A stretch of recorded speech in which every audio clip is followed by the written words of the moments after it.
Please hold the line. We will answer your call as soon as possible. Welcome to this edition of Please Hold. Today my guest is Jason Johnson. Jason is the co-founder and CEO of August Home. August has a whole line of products for your home to make it more convenient and also more secure. And I'm really happy to have you here. Thanks for having me. So I want to start out with your education, because there's a lot of people that say that college isn't a good place to learn to be an entrepreneur. You got a BS in business from Pepperdine. You attended courses at Harvard and Stanford, which aren't kind of schleppy schools. Those are pretty good names. And I'm just curious if you think traditional formal education prepared you to be an entrepreneur, or have you learned more after the fact? You know, I'm definitely of the school of thought that as an entrepreneur, you are expected to do everything, and some of that everything means more than just making cool things and selling cool things. It's a lot of understanding finances, understanding, in our case, inventory turns, right? Which is a kind of a complex term that some people, might not learn unless they're in supply chain management. But the truth be told, for a business degree for me, I learned about inventory turns. I learned about AR and AP and general ledgers, and there's a lot of business terminology and methodology around managing a business that I learned in that bachelor's program. Now, truth is, it's all theoretical, right? Because when you're in undergraduate, you have no experience with this stuff, so you can't really apply it until perhaps years later when you're actually in a situation. Right. But having a basic understanding really, in my case, helped me. So if your son one day says, I want to go get my MBA before I start my own business, do you encourage him or discourage him? Well, so I never got an MBA. I got a bachelor's in business, and then, as you mentioned, I did some coursework at Stanford and Harvard, some specific coursework to help me later in my career to develop and grow. I think MBAs are great. I do worry about people going straight from bachelor's to MBA without having any kind of real-world experience, because especially in an MBA program, you're learning some pretty advanced stuff. You're diving deep into business cases and looking at real businesses and how they practice things. And unless you've been there to understand how it works, it might be a little too theoretical. So I encourage people to do their MBA a little bit later in their career. Okay, but you still think the MBA is valuable? When you see that on someone's resume, that's a plus for you? Absolutely. I mean, when it comes to people that are responsible for managing large business lines, right, and making big financial decisions, having the wisdom of MBA is very helpful. Yep. So let's talk about August. You guys have a line of products that help people keep their homes more secure and presumably more convenient. I think you're holding a smart lock here, which is pretty cool. You guys have a doorbell cam, you have a smart keypad. What's next for August, and when do you guys expand, or do you expand beyond the front door? So, we, from the beginning, we're thinking about, how can we change consumer behavior around access for the home. That is, for hundreds of years, we've used some kind of a key type object. The metal keys that we all know and use, most of us daily, is about 150 years old. And it really hasn't changed much. We use these little jagged metal objects to get in and out of our homes, our businesses. Some cars still use them. But from the beginning, we thought, wow, if we could change the way people access a home, we could do some real fun stuff with that. We could really not just be a great convenience, but also maybe enable a whole new generation of activities, such as the sharing economy, right? Such as that if I can get programmatic access to my home or to my vacation home, now suddenly I can make my home into a revenue stream for me, right? Whether it's my primary home, like right now we're planning a vacation for next summer, and we're thinking about renting out our house here in San Francisco. And because I have a system on my house that allows me to do that programmatically, I don't have to worry about the challenge of giving access and then revoking that access later. So from the beginning, we've thought about how to do that, and the products we've developed have all been based upon that vision. Is it more about convenience or security? Well, it turns out that we get to solve both, right? But the security part, it may be a little bit confusing to people because, hey, you have a lock today on your door, it works, it secures. Well, what we don't realize is that at some point in time, we make a copy of a key, and we give it to a housekeeper. We give it to a neighbor to keep an eye on our house while we're traveling. We give it to a friend, maybe a boyfriend or a girlfriend, and we actually have no way of knowing, was a copy made, right? Because you can make a copy of a key at Home Depot in 5 minutes. The locksmiths aren't that diligent when it says "do not duplicate." They duplicate. I think a $20 bill can get any locksmith to ignore that. That's right. So now, in most cases, there's no issue, right? I mean, the likelihood that a housekeeper is going to make a copy, and then later, if you terminate their services, they're going to come back and burglarize your house is probably pretty low. Mm-hmm. But the truth is, we don't know. We don't know how many keys to our houses are out there, and that's the challenge with physical keys. When you move to electronic keys, you eliminate that, right? Because you can literally go to your phone and delete a key, an August key to your home, and there's permanent deletion of access. How automated can it get? You mentioned the sharing economy with Airbnb. I mean, does August connect to Airbnb and know the checkout date and time and deactivate it automatically, or is that in the future? It's it's actually live today. So I have a tiny house up in Napa. It's 384 square feet. That's a really tiny house. It's really tiny. It gets fun. And is it a studio? Yeah, it's like it's this little studio. It actually has a bedroom as well. And so while I'm talking to you, somebody could have just booked it on Airbnb. And the moment they did their booking, they were issued an August key automatically for the dates and the hours of their booking. Wow. And I will do nothing other than see in the logs, when they arrived, when they left, and of course I can notify my housekeeper afterwards to go and clean it when they leave. What about hotels? We've been approached by a lot of hotels to offer August access products there. We have stayed focused on the home, mainly because what we're really excited about is not just Airbnb, but all of the types of services that we can help get into the home to do things to make our lives easier. For example, that same little tiny home up in Napa, I needed to have Comcast go and install a cable modem, so I'd have internet access. But for me to drive up to Napa and sit for 4 hours in that window, wait for them to install it, it takes up a lot of time. I didn't do that. I issued them a PIN code, because I have a keypad, one-time use PIN code. The Xfinity installer went to my house, installed my cable modem, and left. Is the world ready for this? I feel like their own security protocols be like, we can't go in unless someone over 18 is home. And so each provider, of course, has to have their own set of parameters around that. We're fortunate that we have a number of partnerships like Sears. Another great example. Again, same house up in Napa. I have a brand new stove that was installed. It didn't work. And so Sears Home Services, I was able to give them access. And because August has a relationship with Sears, they have a policy around how to do this, such that their technicians went to the house, fixed the stove, and it's all logged. The installer knows. It's kind of like riding an Uber. The installer knows that we know when he arrived, who he is, when he left. Just like when you get in an Uber, the driver knows that and the Uber knows who he is, and there's this accountability that's there. My mind's racing with possibilities for cable companies because everybody hates the 4 to 6 hour window or 2 to 3 hour window. Yes. It just seems like that could solve a lot of customer frustration. It's one of those things that it's kind of like riding Uber for the first time. It's kind of uncomfortable. You don't know what's going to happen, right? You're a little nervous. But once you've done it once, you're like, this is great. You're like, I never want to use a yellow taxi again. And once you have an August access delivery or a service repair or something like I just described, you realize this is great. Like, I don't have to be home to get that package or to get that service repair or to get that house cleaned. Yep. I can just give access and know that when I come home, everything has been done and I can enjoy my evening. So your partner in August is Yves Behar. He's probably one of the most well-known designers out there today. I'm curious how you guys met and what led to the co-founding of August. So Yves is a well-known product designer. He's done a lot of wonderful products. I had known about some of his products, and then we met at the TED conference. And for those that might not be familiar, TED stands for Technology, Entertainment, and Design. And I'm a technology guy, and Yves is very much a design guy. Was that the 2009 when he presented the electric motorcycle? It was actually the next year, 2010. Okay. It was the year after that.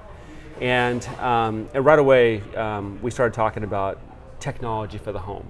And he had been thinking about doing something, because he'd never started a company before. Of course, has his design agency. I was looking at the home, and we both agreed, it'd be really fun to do something that would be impactful. That would be not just another white or black plastic box that is a gadget you use for a couple of years and then you give to Salvation Army or Goodwill. Yep. But something that would really be impactful and perhaps people would install and use for many, many years to come. And together we settled on the door. We settled on access. And when you install a lock, it usually stays there for at least 5-10 years. And in the case of us, and this little robot that you actually install on the inside of the door, it's actually not a lock. It's an attachment to your existing lock on the inside of the door, and people install it, and it stays there. Largely because once you start using a system like this, you don't want to go back to the other way of doing it. One of our favorite features people rave about is auto unlock.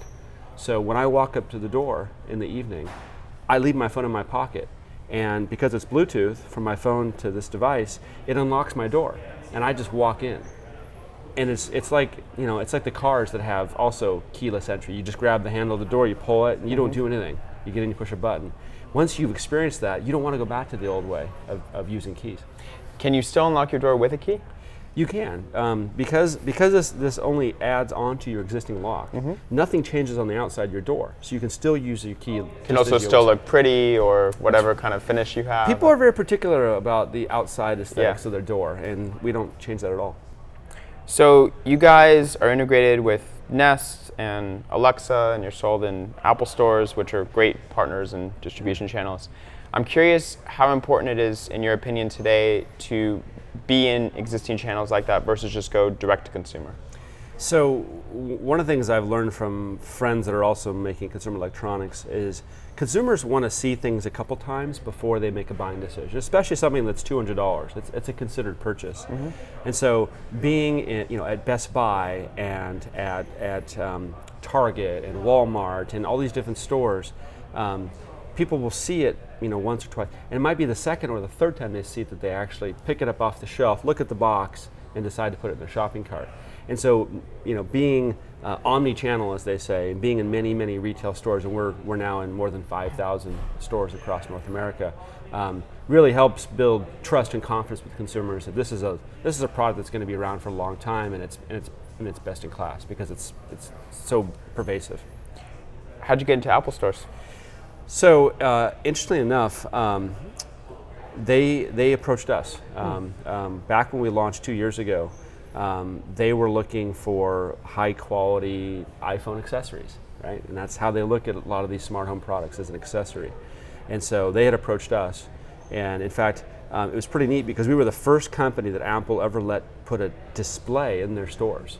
And so this little wood door went into every Apple store in North America. And in some stores it was sitting out on the counter. Other stores they kept it in the back room. But it was a pretty big honor to have a little display that the salespeople could show. Again, this is something that goes on the inside the door, not on the outside. Right. And that was great for our launch with Apple. With Alexa, I imagine you can say, Alexa, unlock my front door, stuff like that. How important do you think the voice is going forward in homes? So at the moment, just a little clarification, you can ask Alexa the status of your lock, and you can ask Alexa to lock the door. Not unlock? Not unlock yet. Okay. We're working on that. Isn't that the same functionality as lock? Well, unlock using your voice, of course, has some security implications. So you need to do it in a very secure way. Okay. With Siri, we do unlock. So you could say, hey Siri, unlock my door. Okay.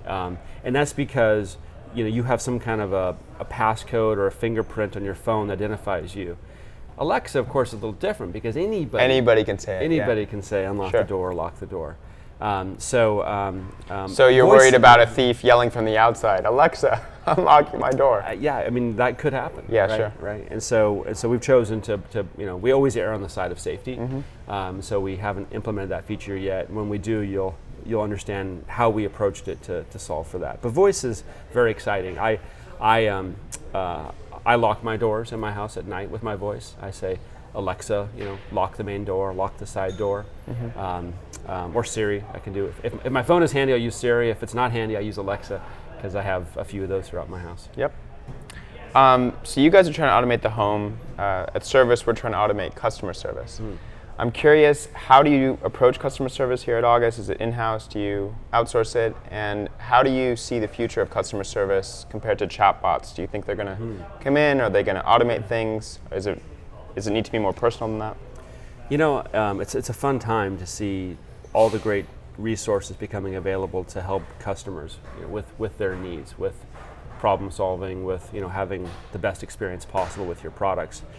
From day one, we chose to have an in-house customer support team, and in part because we wanted to learn from our customers. Here in San Francisco? Yeah, right here in San Francisco. Okay. We were fortunate. Not the cheapest place to build a call center. It's pretty expensive. We got lucky. We found someone that actually had been running a customer support call center that had been doing Geek Squad, Best Buy's Geek Squad support for years, and she already had people that she had been working with, and so we had a kind of an instant team right away, and we built on that.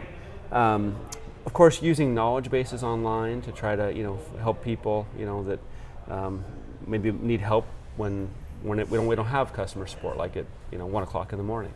And I think knowledge bases are great, but to your point, I think chatbots are like the next evolution of these knowledge bases, and help when there's not a human available, and can get people very quick answers if they're done well. And that, of course, is the challenge of AI. Is you have to make sure it's done well, because if it's not, then people get very frustrated.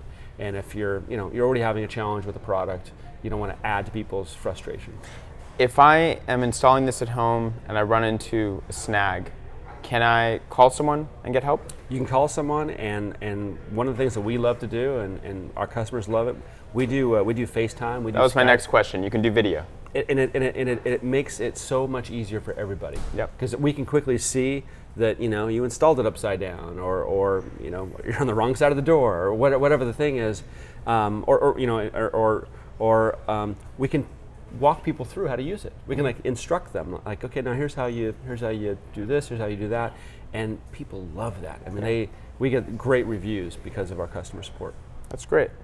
Do you view it as a cost center, or is it a marketing opportunity to then sell them future products? It is definitely a cost center. It's not inexpensive to give that level of support. We do have accessories that we sell that go with the lock, our keypad, our Bluetooth to Wi-Fi bridge, and our doorbell camera. Those are all accessories that obviously we want lock owners to buy. And does that team upsell? Well, they have no financial incentive to do so. Okay. But if, for instance, somebody buys this and they find out that they can lock and unlock the door with their phone, but now they want to be able to do it from far away. Well, this doesn't have Wi-Fi in it, and so we have this external bridge that does the Bluetooth to Wi-Fi bridging, and the customer support person can say, oh well, if you want to be able to lock and unlock your door from a remote place, you need one of our bridges, right. And we have two. And so they can help people know about that choice. Yeah. And I might add that we care about experience, right? So aside from buying our bridge, you can use an Apple TV or an iPad. It can also be a bridge to the internet for this device. Interesting. And so if you already have that, then don't buy our bridge. Just use what you already have. But I thought you said, because Apple TV has Bluetooth, and so it can connect. Yep. Smart. Yeah, so does the iPad. So in my living room, I have an iPad that serves as my Wi-Fi to Bluetooth bridge. Yeah, which is there anyway, which you use. It's just sitting there. So I read on your LinkedIn profile that you speak Japanese. I do. I studied at Tokyo International University, and both in college and lived over there after college for a while. So why there? Why Japan? So my father worked for a Japanese trading company when I was young, and he would bring back from some of this famous hotel, the Hankyu Hotel. He'd bring back little bamboo combs and bathrobes and stuff that they give you in your room, and so I had Japanese stuff around the house that I thought was kind of cool. And of course he had Japanese colleagues that we'd go to dinner with, and I thought it was fascinating that they spoke this different language. And when you're in Oregon, growing up in the 70s and 80s, it's not the most diverse place, right? Mm-hmm. So it was kind of neat to be exposed to an Asian culture, and so I wanted to learn that culture, learn the language. Phil Knight, who founded Nike, who also, of course, lives in Oregon, did a lot of business with Japanese trading companies. Right. If you read his memoir, they actually saved the day when the U.S. banks pulled out. That's right. I don't know what's up with Portland and Japanese trading companies. Yeah. Something in the air. Yeah, so Nishu Iwai was the big trading company that Nike worked with, and so did my father. So it's it's a small town. Did they ever work together? No, my father never worked in apparel or shoes. It was he worked with Nishu Iwai on steel, industrial stuff. Are you guys international today? So we sell in Canada. We have not moved outside of North America yet. Is it complicated to do so? Well, you definitely have support, challenges there, language challenges. You have to localize your software, localize your packaging. Mm-hmm. There's not a lot of regulation so much in what we do. Our products already are certified. They're CE certified for Europe. So a lot of people buy them. You can buy them on Amazon. Amazon will ship all over the world, and we see that they're being set up all over the world because we see the IP addresses activated. That's cool. So they're all over the world. So how many illegal or unauthorized installations are there outside North America? Every major city. Every major city in the world has August products. That's pretty cool. You're not making it easy for them to get, and they're still getting it. They are. They, people want, that convenience of keyless, entry, and so they're finding a way to do it. Is Europe the next market? It is a logical next step for us. We get a lot of requests from a lot of retailers and partners, security companies, dealers in Europe and other countries as well. Could Apple just turn you guys on in the retail stores in Europe? Apple certainly has the ability to do that, we would love to be able to support that, at the right time. Okay. But there's definitely work that goes into supporting a big rollout with a big retailer like that. Yeah, of course. So I wanted to hear a little bit more about Founders Den. I know it's a co-working space. I know it's invite only, which is kind of interesting. Service is in a co-working space since the inception of the company the last year. Cool. And I'm curious what you see as the specific benefits of a startup being in a co-working space, and what is Founders Den? Maybe you can also start there. Well, the goal from the beginning was for myself and my partners to create a community, create a place where we would work on our businesses. And the first iteration was just going to be us, just the four of us. And then a VC friend had heard that we were going to share an office together, and he had said, well, what if we gave you some money and subsidize it to get a bigger space and have other companies there too? And I've never heard of a VC finance and office lease. It was very funny. I remember, I'll never forget. It was just around the corner actually at a bar. I mean, only an office lease, not a company. It was just like I was like, there's nothing to invest in here. There's no upside for you. And it was Tim Chang, who was at Norwest at the time. Now he's at Mayfield. Mm-hmm. And Tim's like, well, no, it'd just be cool to have a community. Because, there was no Battery back then. There was no place really to hang out. Was WeWork around yet? No, they hadn't launched yet. And so there was really no space to hang out. And so the idea was, let's create an area where there's desks, people working, and then let's create kind of a common clubhouse area where people could just kind of hang out. And so that's 5 years strong now, and there's been a lot of great companies that have come and gone from the Den, and there's a lot of VCs that use the clubhouse and hang out. It's a great spot to bring people together and cross-pollinate. Is it hard to get into? It's not that hard. We definitely want companies there that fit the culture, and some of that comes down to just pure size. Like it's good for teams of less than 6 people. Mm-hmm. If you're 6 or more, you're going to grow more than 6 in the next 6 months. Then it's probably not the best fit, because it's a good sized space, but it's not like a WeWork, which is huge, or Rocket Space has these giant facilities, and they can take teams, I think, all the way up to 100 probably. And so VCs like it because they can just kind of hang out there, and if they like what's going on, they can just go over and introduce themselves and simply do a deal. It happens all the time, and in fact, a number of VCs actually, that is their office. There's almost a half dozen that Founders Den is their office in San Francisco. That's pretty smart. Instead of going out and trying to meet entrepreneurs, the entrepreneurs just come to you. It's pretty convenient. It's fun. I don't get over there as much as I would like. It's just a couple blocks away, but whenever I go over there, which is about once a week, It's always fun to see all kinds of random people there, and it's a community. You can expand it beyond SF? We've had that offer many times over the years.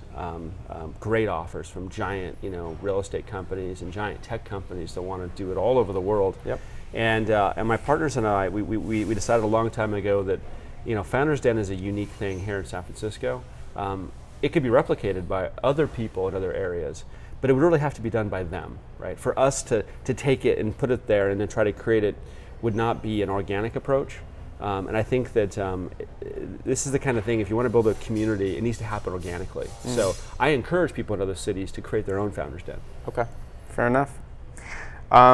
So you've been either the founder or co-founder of AirCover, InterQuest, you were the president of Global IP Solutions, and all these companies were acquired by larger companies. I was not president of Gibbs, which was bought by Google. I was a vice president there. A vice president. I'm sorry. Thank you for being totally accurate. Why haven't you retired? So that's a great question. I think there's a pat answer, and then there's the true answer. Let me give you the pat answer first. The pat answer is I love creating technology. I genuinely enjoy what I do. My wife, whenever she introduces me to somebody in some kind of a cocktail party, so she'll introduce me as a technologist, and in her world that's a little different. What is her world, by the way? What does she do? She's been in an environmental consulting, big, infrastructure, work. Multi-billion-dollar projects like the Hetch Hetchy restoration and those kinds of things. And she introduces me as someone who, I'm not just one of those tech guys in San Francisco. I'm actually a tech guy. I love technology. It's true. And so that's, I guess that's my pat answer. But the other thing is, I don't talk about this a lot, but I actually grew up pretty poor. I grew up poor in Oregon, and the funny thing about that is it never leaves you. And I don't want to say that I have an insatiable appetite to make money, but I have an insatiable appetite to make money, and it will never go away. I will never feel financially secure. I will always be hungry to win and conquer in business. That's so interesting. How important, it sounds like you think it's very important. If you grew up middle class or upper middle class or wealthy, would you have the same drive? I don't know, because I didn't grow up that way. All I know is that I've always been someone that that thought we could make more revenue, we could cut costs more, and from day one to day end with each of those companies, and it's just who I am, and I recognize it, and I when I recruit people, I let them know, hey, we have a great time, and we spend what we need to spend to grow. But this couch is still from IKEA. These are IKEA couches. These are very inexpensive couches, there's not a lot of frills here. We do what's right. We feed lunch to our employees and things that it's better for everyone if you do that. But we don't have elaborate decorations and do big elaborate parties and those kinds of things. We're a pretty responsible company. How do you instill that same sense of drive in your son? Because I'm assuming that you're not living a poor lifestyle here in San Francisco anymore. I think that's a challenge for all parents that have the financial means to make a very comfortable existence, and so. I think it's funny. I think you actually have to artificially create it. I think you have to make a point of showing that it's not just a matter of spending money. So, for instance, a friend of mine, he's taking his kids to Disneyland, and his wife's like, let's go jump on an airplane and fly down there, and he's like, no, I think we should drive. She's like, that's a long drive from San Francisco down to Anaheim. He's like, but it's important the kids see that you don't just always jump on an airplane and fly everywhere you go. That you got to drive, and it's not the most comfortable thing, but it's more economical, and I think you got to do things like that to teach your kids that there's a reality to living, and not everybody has all the resources, and you as speaking to my son, you may not have as much resources either, and so you have to learn how to live with less. Mm-hmm. I thought you were going to say something else about Disneyland. I heard a story recently, they have the line passes now. Oh, right. And for an extra, if you're lower middle class, it's very expensive to go to Disneyland now.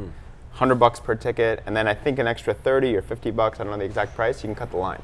Yeah. And I heard a story about a father's son went with a celebrity's family to a birthday party. And everyone was cutting the line, having a great time. And sometime later, the father said, "Do you want to go to Disneyland?" And he didn't want to go unless they could do that same thing. He didn't want to go as a normal person. Wow. And it's a risk.